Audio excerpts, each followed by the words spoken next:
Ladies and gentlemen, our all-purpose queen, May Lindol! 3, 2, 1, Lindol, Lindol, Lindol.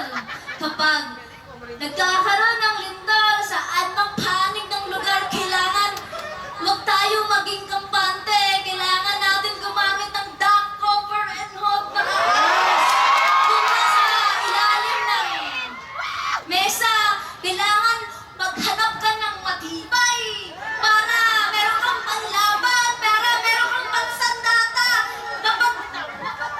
Kapag huminto na, saka tayo lalabas kapag natapos na yung earthquake o kaya nandun.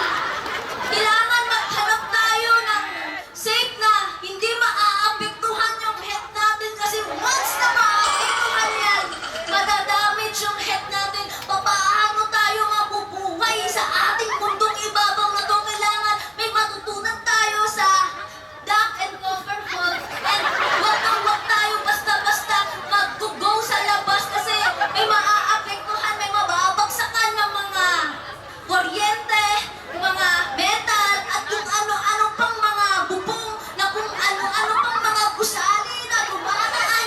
Kailangan maging alerto tayo pag dumarating ang lindol, lindol, lindol. Wala tayong katiyanan, wala tayong kasiguraduhan. Kaya kailangan natin i-make sure na lagi tayong safe at lagi natin tatandaan ang duck cover hold na tinuro sa atin sa eskwelahan. And I thank you.